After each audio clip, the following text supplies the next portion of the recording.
Hey guys, welcome back to my channel. അപ്പോൾ നമ്മുടെ video ആദ്യമായിട്ട് ആരെങ്കിലും കാണുന്നുണ്ടെങ്കിൽ ജസ്റ്റ് ഒന്ന് സബ്സ്ക്രൈബ് ചെയ്ത് സപ്പോർട്ട് ചെയ്യുക.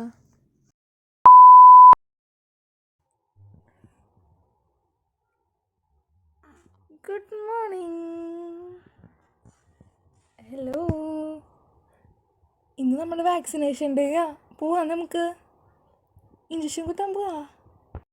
അപ്പോൾ രാവിലെ എനിക്ക് ആദ്യത്തെ ഡ്യൂട്ടിയാണ് ഡൈപ്പർ ചേഞ്ച് ചെയ്യുക. കാരണം ഒരു 5 മണിക്ക് കിട്ടുകൊടുത്ത ഡൈപ്പറാണ് പുലർച്ചെ. അപ്പോൾ ഒരു 3-3.5 മണിക്കൂറായിട്ടുണ്ട്. അപ്പോൾ റാഷസ് വരാതെ നോക്കണമല്ലോ. അപ്പോൾ നമ്മൾ ആദ്യം തന്നെ ഡൈപ്പർ ചേഞ്ച് ചെയ്യുക. ഡൈപ്പർ ചേഞ്ച് ചെയ്ത് കഴിയുമ്പോൾ നമ്മൾ നെക്സ്റ്റ് ക്ലോത്തിൻ്റെ ഡൈപ്പറാണ് യൂസ് ചെയ്യുന്നത്. അതാകുമ്പോൾ ഉണ്ണിക്ക് അധികം അലർജിയും അങ്ങനത്തെ പ്രോബ്ലംസ് ഒന്നും ഉണ്ടാവില്ലല്ലോ, റാഷസ് ഒന്നും വരില്ല.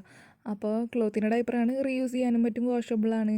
അപ്പോൾ അതാണ് പകലൊക്കെ യൂസ് ചെയ്യുക. നൈറ്റ് ടൈം മാത്രമാണ് ഉണ്ണിക്ക് ഡൈപ്പർ മെയിൻ യൂസ് ചെയ്യുള്ളൂ. അങ്ങനെ രാവിലെ എണീറ്റ് ആൾ ഫീഡൊക്കെ ചെയ്ത് കഴിയുമ്പോൾ പിന്നെ ആൾ കുറച്ച് ടൈം കളിക്കും കിടന്നിട്ട്. അപ്പോൾ ഇത്രയും ടൈം ഉറങ്ങിയതല്ലേ, അപ്പോൾ രാവിലെ എണീറ്റ് കഴിഞ്ഞ് ഫീഡ് ചെയ്ത് കഴിഞ്ഞാൽ ആളുടെ പ്ലേ ടൈമാണ് പിന്നെ. അപ്പോൾ അമ്മയുടെയും പപ്പയുടെയും കൂടെയൊക്കെ നിന്ന് കുറച്ച് നേരം കളിക്കും.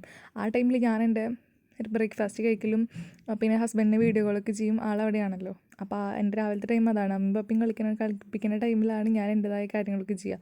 അത് കഴിഞ്ഞ് സെറ ബേബീനെ നമ്മൾ ഫീഡൊക്കെ ചെയ്ത് ഉറക്കി. അത് കഴിയുമ്പോൾ ഹോസ്പിറ്റലിൽ പോകണമല്ലോ. അപ്പോൾ അതിനുള്ള ഡോക്യുമെൻറ്റ്സ് എടുക്കുക. അപ്പോൾ ഇത് ട്രാൻസ്പെറൻ്റ് ആയിട്ടുള്ള ഫയൽ എൻ്റെ ഫയലും, യെല്ലോ ഫയലാണ് നമ്മുടെ ബേബിയുടെ ഫയലും. അപ്പോൾ എൻ്റെ ഫയലിൽ നിന്ന് ആധാർ കാർഡ് എടുക്കണം നമുക്ക്. അപ്പോൾ ഇതെൻ്റെ കുഞ്ഞു വാലറ്റാണ്. ഇതിലാണ് എൻ്റെ എല്ലാ ഡോക്യുമെൻറ്റ്സും ഞാൻ വയ്ക്കുക. ആധാർ, പാൻ കാർഡ്, ബാങ്കിൻ്റെ ATM കാർഡ്, പിന്നെ election voter ID card, driving licence, എൻ്റെ എല്ലാ ഡോക്യുമെൻറ്റ്സും ഇതിലാണുള്ളത്. അത് കാരണം സേഫായിട്ടിരിക്കും, ഒന്നും പുറത്ത് പോവില്ല. പക്ഷേ പോവുകയാണെങ്കിൽ ഈ വാലറ്റ് മൊത്തം പോയി കഴിഞ്ഞാൽ ഞാൻ പെട്ടു, എല്ലാ ഡോക്യുമെൻറ്റ്സും എൻ്റെ മിസ്സാവും. അപ്പോൾ അതിൽ നിന്ന് എൻ്റെ ആധാർ കാർഡ് എടുത്തിട്ടുണ്ട്. ആധാർ കാർഡിലെ കോലൊക്കെ കണ്ട ചിരി വരും, കാരണം അന്നുള്ള കോലമല്ലല്ലോ ഇന്ന്. അപ്പം ഞാൻ ദേ ഫോട്ടോ ഇവിടെ കാണിച്ചു തരാം. ഏതോ ഒരു എല്ലാവരും പറഞ്ഞിട്ട് കാര്യമില്ല, എല്ലാവരുടെ ആധാർ ഏകദേശം ഈ കോലം തന്നെയായിരിക്കും. എൻ്റെ മാത്രമല്ല, ഐശ്വര്യയുടെ ആധാർ എടുത്താൽ ഏകദേശം ഇങ്ങനെയൊക്കെ തന്നെയായിരിക്കും. അപ്പോൾ അതുകൊണ്ട് എൻ്റെ ആധാർ കാർഡ് എടുത്തു. പിന്നെ ഉണ്ണിയുടെ ഫയലിൽ നിന്ന് ഉണ്ണിയുടെ ജനിച്ച സമയത്തുള്ള ബർത്ത്സ് റിപ്പോർട്ട്, അതായത് ഹോസ്പിറ്റലിൽ നിന്നുള്ള ഉണ്ണിയുടെ റെക്കോർഡ്സും ഡിസ്ചാർജ് സമ്മറി, അതുപോലെ ഫസ്റ്റ് BCG എടുത്തിട്ടുള്ള വാക്സിനേഷൻ എടുത്തിട്ടുള്ള ഒരു ഗ്രീൻ കാർഡ് ഉണ്ട്, അതും നമ്മൾ എടുക്കണം. കാരണം ഇത്ര നാൾ നമ്മൾ ഹോസ്പിറ്റലിലായിരുന്നു, ഇപ്പോൾ നമ്മൾ പോകുന്നത് ഹെൽത്ത് സെൻറ്ററിലോട്ടാണ്. അപ്പോൾ അവർക്ക് അറിയണ്ടേ എന്തൊക്കെ വാക്സിൻ എടുത്തു എന്നുള്ളത്. അപ്പോൾ അന്ന് പേരിടാത്ത കാരണം ബേബി ഓഫ് ആൻലിറ്റാന്ന് ഇതിൽ വെച്ചേക്കണേ. ബർത്ത് സർട്ടിഫിക്കറ്റിൽ BCG മാത്രം ഉണ്ണിക്ക് കൊടുത്തിട്ടുള്ളൂ, ജനിച്ച ടൈമിൽ കൊടുക്കുന്നത്. പിന്നെ 1.5 മാസത്തെ വാക്സിനേഷനാണ് ഇപ്പോൾ കൊടുക്കുന്നത്. അപ്പോൾ അത് കൊടുക്കാനാണ് നമ്മൾ പോകുന്നത്. വീടിൻ്റെ അടുത്തുള്ള ഹെൽത്ത് സെൻറ്ററിലോട്ടാണ് പോകുന്നത്, ഹോസ്പിറ്റലിലോട്ടൊന്നല്ല പോകുന്നത്. നമ്മൾ ഗവൺമെൻറ് സർവീസ് ഉള്ളപ്പോൾ പിന്നെ അങ്ങോട്ട് പോകേണ്ട കാര്യമില്ലല്ലോ. അപ്പോൾ ആധാർ കാർഡ് എടുത്തു. പിന്നെ മെയിനായിട്ടുള്ളത് വേണ്ടതാണ് ഈ ബുക്ക്. ഇത് നമുക്ക് അംഗനവാടിയിൽ നിന്നും കിട്ടും, ചിലപ്പോൾ ഹെൽത്ത് സെൻറ്ററിൽ നിന്നും കിട്ടും. എനിക്ക് ഹെൽത്ത് സെൻറ്ററിൽ നിന്നാണ് കിട്ടിയിട്ടുള്ളത് ഈ ബുക്ക്. അമ്മയും കുഞ്ഞെന്നങ്ങണ്ടൊക്കെ അവർ പറഞ്ഞു ഈ ബുക്കിനെ. ആ ബുക്കിൽ നമ്മുടെ പ്രഗ്നൻസി ടൈമിൽ എല്ലാ കാര്യങ്ങളും എഴുതും. ഇപ്പോൾ ഉണ്ണുണ്ടായി കഴിയുമ്പോൾ അതും എഴുതും. അപ്പോൾ ഇനി മെയിൻ പരിപാടി എന്ന് പറഞ്ഞാൽ ബാഗ് പാക്കിംഗ് ആണ്. ഞാൻ പണ്ടൊക്കെ പോവുകയാണെങ്കിൽ ലിപ്സ്റ്റിക്ക്, കോമ്പ്, അങ്ങനത്തെ സാധനങ്ങളൊക്കെ ഞാൻ വെക്കാറ്. പക്ഷേ ഇപ്പോൾ അതൊന്നുമില്ല എൻ്റെ ബക്കറ്റ് ലിസ്റ്റിൽ. ഇപ്പോൾ ആദ്യത്തെ ഉള്ളത് ഡൈപ്പർ. അതാണ് മെയിൻ ഇൻഗ്രീഡിയൻറ്റ്. നമ്മൾ ചിക്കൻ കറി വെക്കുമ്പോൾ മെയിൻ ഇൻഗ്രീഡിയൻറ്റ് എന്ന് പറയില്ലേ, അതുപോലെ നമ്മൾ ഉണ്ണിയായിട്ട് പുറത്തിറങ്ങുമ്പോൾ ആദ്യത്തെ മെയിൻ ഇൻഗ്രീഡിയൻ്റ് ആണ് ഡൈപ്പർ. പിന്നെ നമ്മുടെ വൈപ്സ്.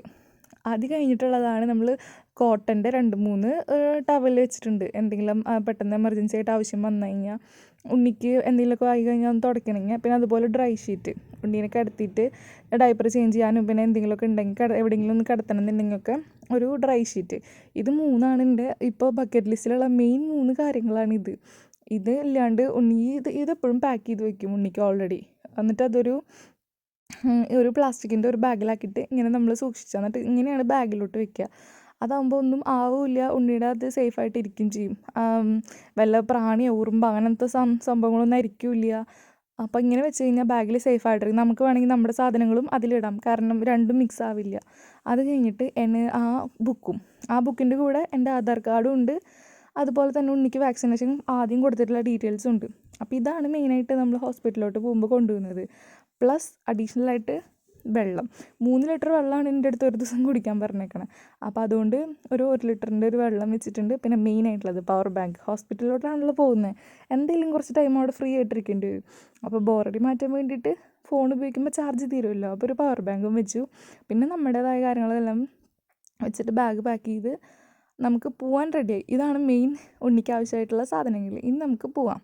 അപ്പോൾ ഉണ്ണീനെ ഒരുക്കാനൊക്കെ ആയിട്ടുള്ള സാധനങ്ങളൊക്കെ ഞാൻ വെച്ചിട്ടുണ്ട്. ഉണ്ണീനെ കഴിവും കാലും ഇടാനുള്ളതും ഡ്രസ്സും എല്ലാതും സെറ്റപ്പാക്കി ഉണ്ണീനെ ഇനി കുളിച്ച് വന്നിട്ട് ഇത് ഇടിപ്പിച്ച് നേരെ പോവുക. ഇതാണ് മെയിൻ പരിപാടി. അതിൻ്റെ ഇടയിൽ ഉണ്ണീനെ കുളിപ്പിച്ച് ഫ്രഷാക്കി ഞാനും ഫ്രഷായി. അതൊന്നും വീഡിയോ എടുക്കാൻ പറ്റിയില്ല, കാരണം ഉണ്ണി ഭയങ്കര കരച്ചിലായിരുന്നു. കുളിയൊക്കെ കഴിഞ്ഞപ്പോൾ നമ്മുടെ സെറ ബേബി ഉറക്കത്തിൻ്റെ മൂഡായി. ഇനി ബേബിയുടെ ഉറക്കത്തിൻ്റെ ടൈമാണ്, നല്ല ഉറക്കമായിരിക്കും കുളി കഴിഞ്ഞാൽ. അപ്പോൾ ആ ഡ്രസ്സ് ഇടാൻ പറ്റിയില്ല, കാരണം ചില സാങ്കേതിക കാരണങ്ങളാൽ അത് മാറ്റിയിട്ട് വേറെ ഡ്രസ്സ് ഇടേണ്ടി വന്നു. അല്ലെങ്കിൽ നമ്മൾ ഹെൽത്ത് സെൻറ്ററിലെത്തി. അപ്പോൾ അമ്മ അവിടെ കുറേ സാറന്മാരും കുറേ പ്രൊസീജിയേഴ്സൊക്കെ ഉണ്ട്. 3-4 പേരുടെ അടുത്ത് ഓരോന്നൊക്കെ ഇങ്ങനെ ചെയ്യണം, എന്നാലും തന്നെ നമുക്ക് വാക്സിൻ കിട്ടുള്ളൂ.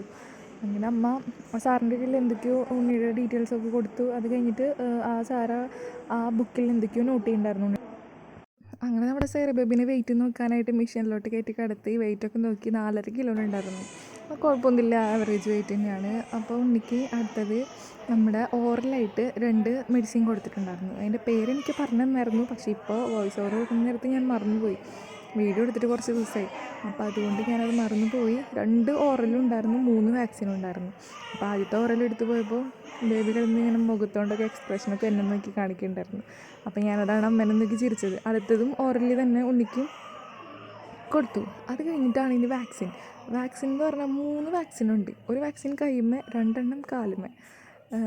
കുഴപ്പമൊന്നുമില്ലെന്ന് ഞാൻ വിചാരിച്ചത്, പക്ഷേ എനിക്ക് ധൈര്യ കുറവായ കാരണം ഞാൻ എൻ്റെ അമ്മേനെയാണ് ആദ്യം പറഞ്ഞു വിട്ടത്.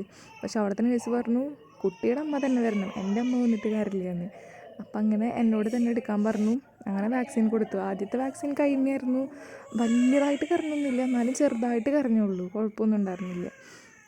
കരച്ചിലൊക്കെ മാറി ബേബി ഒന്ന് സെറ്റായി വന്നപ്പോൾ എൻ്റെ അടുത്ത് പറഞ്ഞു ഇനി അടുത്തത് കാലുമയാണ്. അപ്പോൾ ഉണ്ണിയുടെ പൊസിഷൻ ഒന്ന് ചേഞ്ച് ആക്കണം, കാരണം കാലുമയാണല്ലോ. അപ്പം ഞാൻ എൻ്റെ അടുത്ത് കാലൊന്ന് അഡ്ജസ്റ്റ് ചെയ്ത് വെച്ചിട്ട് ഉണ്ണീനയ്ക്ക് കാലൊന്ന് സപ്പോർട്ട് ചെയ്യണ പോലെ കാണിച്ച് കൊടുക്കാൻ പറഞ്ഞു. അപ്പം അങ്ങനെ അടുത്ത വാക്സിൻ കാലുമയാണ്. അപ്പം ഞാനിങ്ങനെ പേടിച്ചാണ് ഇരുന്നത്. അയ്യോ എന്ന് പറഞ്ഞിട്ട് എന്നെ കുത്തുമ്പോൾ തന്നെ എനിക്ക് പേടിയാണ്. അപ്പം ഉണ്ണിയുടെ കാര്യം പറയണ്ടല്ലോ. അങ്ങനെ ഉണ്ണിയുടെ കാലുമ്പോൾ ഒരു ഇതില്ലാണ്ടാണ് അവർ കുത്തണം. അയ്യോ എനിക്ക് കണ്ട് നിൽക്കാനേ പറ്റില്ല. ഞാനും കരഞ്ഞു, ഉണ്ണിയും കരഞ്ഞു, എല്ലാവരും കരച്ചിലായി, കൂട്ടക്കരച്ചിലായി അവസാനം. അവിടെ കാലുമ്മ ചെരിച്ചിട്ടൊന്നല്ല അവർ കുത്തുന്നത്, ഡയറക്റ്റായിട്ട് തന്നെ കുത്തുന്നത്. അത് നമ്മുടെ ഉണ്ണിയുടെ മാത്രമല്ല, എല്ലാ ഉണ്ണികൾക്കും അങ്ങനെ തന്നെയാണ്. ഞാൻ അവിടെ നിന്നപ്പോൾ ശ്രദ്ധിച്ചിട്ടുണ്ടായിരുന്നു, എല്ലാവരും ഇങ്ങനെ തന്നെയാണ് കുത്തുന്നത്. കാലുമ്മ ഡയറക്റ്റായിട്ട് ചെരിക്കൊന്നുമില്ലാണ്ട് കറക്റ്റ് 90 ഡിഗ്രി ആംഗിളിൽ സിറിഞ്ചാണ് ഇൻസേർട്ട് ചെയ്യണം അവർ. അങ്ങനെ ഒരു കാലുമ്മ കഴിഞ്ഞു, അടുത്ത കാലുമ്മ. അങ്ങനെ 2 വാക്സിനും കഴിഞ്ഞപ്പോൾ തന്നെ ഉണ്ണി ആകെ ക്ഷീണിച്ച് തളർന്നു, ഉറക്കമായി ഏറ്റവും അവസാനം. അത്രയ്ക്ക് പെയിൻ ഉണ്ടായിരുന്നു. ഞാൻ ഇത്രയ്ക്കും കരഞ്ഞിട്ട് ഞാൻ കണ്ടിട്ടില്ല. ഇപ്പോൾ 1.5 മാസമായി ബേബി വന്നിട്ട്. അത് കഴിഞ്ഞ് നമ്മുടെ രജിസ്റ്റർ ചെയ്യണം സൈറ്റിൽ കയറിയിട്ടത്, നമ്മൾ ഇത്രയും ചെയ്ത വാക്സിനുകളൊക്കെ ചെയ്യണം. അപ്പം ഞാൻ വരുമ്പോൾ തന്നെ ഒരു കുട്ടിയുടെ അമ്മ അവിടെ നിന്ന് ചെയ്യുന്നുണ്ടായിരുന്നു. അത് കഴിഞ്ഞ് നമ്മുടെ ഉണ്ണിയുടെ പേരൊക്കെ ആഡ് ചെയ്തു. അത് കഴിഞ്ഞിട്ട് ആ പരിപാടികളെല്ലാം കഴിഞ്ഞപ്പോൾ ഞാൻ നോക്കിയപ്പോൾ പാവം കരഞ്ഞ് തളർന്നുറങ്ങുക. എനിക്ക് കണ്ടിട്ട് സങ്കടം തോന്നി. പിന്നെ ഞാൻ ഇടയ്ക്കിടയ്ക്ക് വന്നിങ്ങനെ നോക്കുക ബേബീനെ. എനിക്ക് ആകെ സങ്കടമായി.